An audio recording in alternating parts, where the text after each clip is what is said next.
Hi hello नमस्कार, मी advocate Rohini Salve आपणा सर्वांचं मनपूर्वक माझ्या यूट्यूब चॅनलमध्ये स्वागत करते। आपण कोर्टामध्ये नेहमी ऐकत असतो की 7/11 प्रमाणे अर्ज केला आहे किंवा 7/11 प्रमाणे आमचा अर्ज रिजेक्ट झाला आहे। तर हे 7/11 नेमकं आहे तरी काय, चला तर मग जाणून घेऊयात।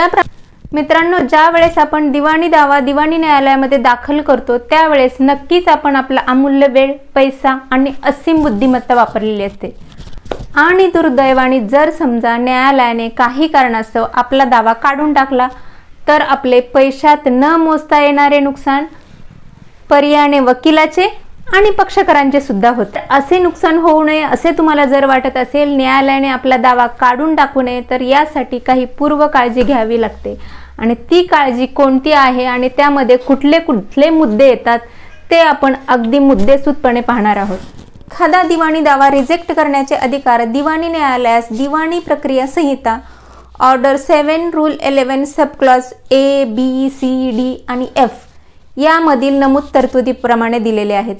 तर त्या तरतुदी काय आहेत ते अगदी आपण सोप्या पद्धतीने आज पाहणार आहोत। आणि ह्या तरतुदी जर तुम्ही फॉलो करत नसाल तर तुमचा दावा नक्कीच रिजेक्ट केला जाऊ शकतो। तरतूद क्रमांक 1 ऑर्डर 7 रूल 11 A यामध्ये नमूद केल्याप्रमाणे दाव्यास कारण म्हणजेच कॉज ऑफ ॲक्शन घडणे गरजेचे असते। म्हणजेच एखादा दावा आपण न्यायालयात दाखल करण्यासाठी तो दावा का दाखल करतोय हे त्या दाव्यामध्ये नमूद करणं अत्यंत महत्त्वाचं असतं। आता उदाहरणार्थ आपण समजून घेऊयात। वादीने प्रतिवादीच्या विरुद्ध वाटपाचा दावा दाखल केलेला आहे आणि प्रतिवादी यांना वादीने तोंडी किंवा लेखी नोटीस देऊन वाटप मागितल्याबाबत या दाव्यामध्ये तुम्हाला स्पष्टपणे नमूद करणे गरजेचे असते। त्याचप्रमाणे दाव्यास कारण या शीर्षकामध्ये तुम्ही लेखी नोटीस किती तारखेला पाठवली किंवा तोंडी वाटप कधी मागितलं आणि त्यावेळेस जर प्रतिवादीने तुम्हाला नकार दिला असेल तेव्हा वादीस दावा दाखल करण्यास कारण घडलेले असते आणि हे कारण तुम्हाला दाव्यामध्ये स्पष्टपणे नमूद करणे गरजेचे असते। अन्यथा संयुक्तिक कारण घडलेले नाही या कारणास्तव तुमचा दावा न्यायालय फेटाळू शकते। तरतूद क्रमांक 2 ऑर्डर 7 रूल 11 B दाव्याचे मूल्यांकन म्हणजेच व्हॅल्युएशन ऑफ सूट यामधील तरतुदीनुसार कोर्टामध्ये दावा दाखल करताना वादीने दाव्याचे अगदी योग्य मूल्यांकन करणे गरजेचे असते। म्हणजेच बघा, तुम्ही पाहिलं असेल दाव्याचे पहिले पान त्याच्यावरती दाव्याची किंमत असते म्हणजेच दाव्याचे मूल्यांकन असते, परंतु ते मूल्यांकन देखील अगदी योग्य केलेले असावे लागते।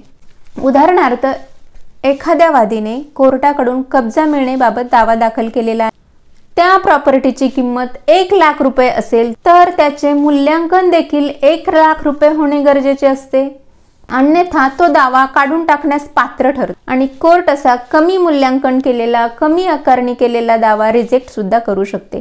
परंतु हा दावा रिजेक्ट करण्या अगोदर कोर्ट तुम्हाला एक संधी मात्र नक्की देतं। तरतूद क्रमांक 3 ऑर्डर 7 रूल 11 C ज्याप्रमाणे दाव्याचे योग्य मूल्यांकन करणे गरजेचे असते त्याचप्रमाणे दाव्याला योग्य कोर्ट फी स्टॅम्प लावणे सुद्धा तेवढेच महत्त्वाचे असते।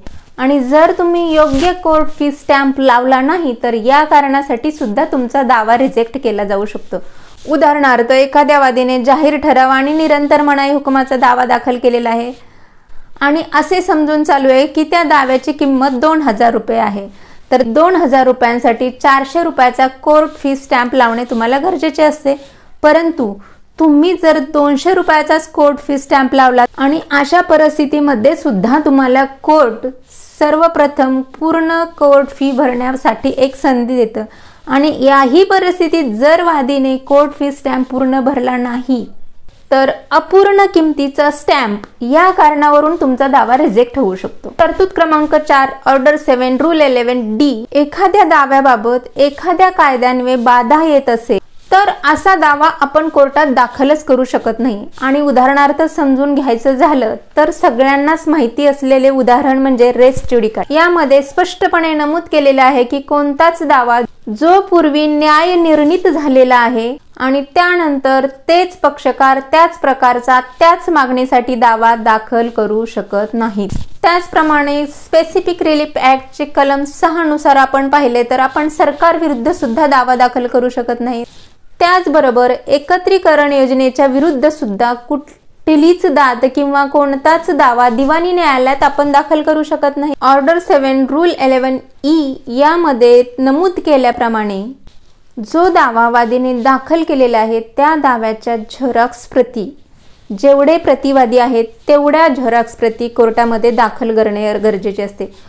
उदाहरणार्थ दाव्यामध्ये 10 प्रतिवादी आहेत तर तुम्हाला 10 झेरॉक्स प्रती आणि मूळ दाव्याची प्रत असे तुम्हाला एकूण 11 प्रती कोर्टामध्ये दाखल करणे गरजेचे असते। त्याचप्रमाणे अशी सुद्धा तरतूद आहे की दावा दाखल करताना दाव्याच्या 2 मूळ प्रती दाखल करणे गरजेचे असते, कारण दावा हा खूप कालावधीपर्यंत चालतो आणि दावा हाताळताना तो जीर्ण होऊन फाटणे इत्यादी गोष्टी घडू शकतात। त्यामुळे दाव्याच्या 2 प्रती आपल्याला मेहरबान न्यायालयात दाखल कराव्या लागतात। आता या तरतुदीमधली शेवटची तरतूद ऑर्डर 7 रूल 11F यामध्ये अशी तरतूद आहे की वादीने दावा दाखल करताना ऑर्डर 7 रूल 9 मध्ये ज्या तरतुदी आहेत त्या सर्व तरतुदींचे तंतोतंत पालन करणे गरजेचे असते। आता त्या कुठल्या तरतुदी आहेत ते आपण पुढच्या व्हिडिओमध्ये अगदी सविस्तरपणे पाहणार आहोत। आणि जर तुम्हाला ऑर्डर 7 रूल 9 मध्ये काय तरतुदी आहेत हे पाहण्याची उत्सुकता असेल तर मला कमेंट करून सांगायला बिलकुल विसरू नका।